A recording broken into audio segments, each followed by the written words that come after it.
Hi everyone, it's Michael. I'm doing another test with YouTube Live and we're doing some crazy audio and I'm listening to me going in the background. So this is really special, and I've been showing a couple other videos where I've been out using YouTube Live and showing a couple other things that I can do with the encoder, and actually just learning the procedures about the timing that's required, because it's a sequencing of events and it's really important to set up the sequencing for it all. Now that's a matter of just going through and just a bit of practice. Most of this is just practice. It's nothing really rocket science. The technology is rocket science, but it's really clever to do. But the actual selecting shots and doing all that sort of stuff, it's a matter of going into the encoder, and in my case it's Wirecast, and using Wirecast and actually setting up the stream every time. So it doesn't automatically set like other CDN networks like Justin TV, Ustream, Livestream, Bright Cove, any of those. So they are automatically set a stream because it does it to an individual stream, not to the channel. So there must be a reason for it and I don't get it. It's very similar to how Hangouts work, and so we're able to run an individual URL for each event rather than for the channel. Personally, I prefer it would be easier if it was just the channel and you log in and do the rest, but there must be a reason for it, so that's fine. The other one is to get the stream health up.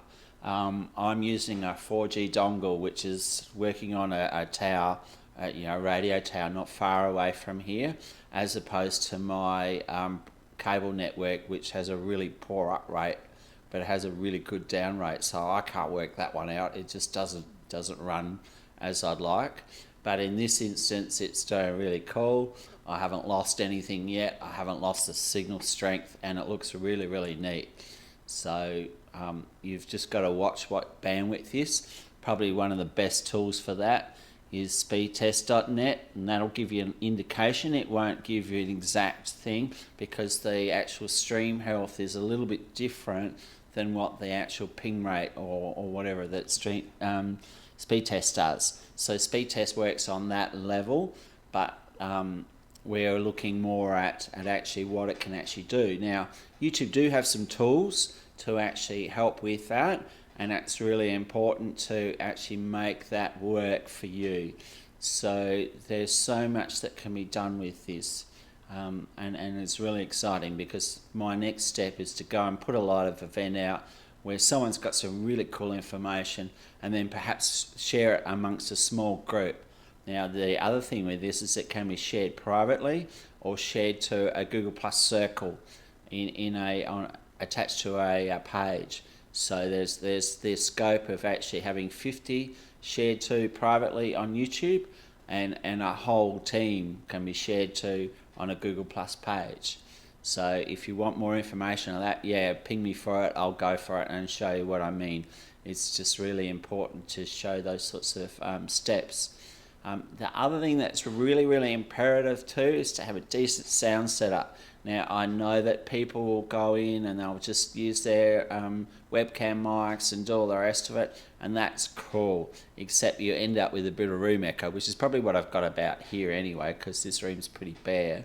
But it works really well if you can actually put several audio sources around to try and deaden it. And the other one is pictures or carpet or a lay on the ground, a rug can actually deaden the room. Not that this one's too dead anyway because it's an open room, but they're just some ideas with actually setting it up. But do you know what I'm going to do is do what I did last night, which is going to get this movie, and hopefully I'm still talking when I'm doing it.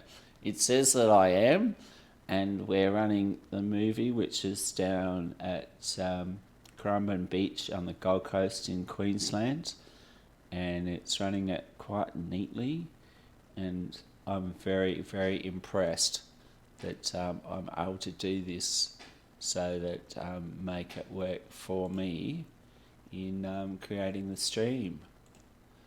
So I would like to say thank you for watching. Thank you for taking the time to actually push out and help me learn about putting this together.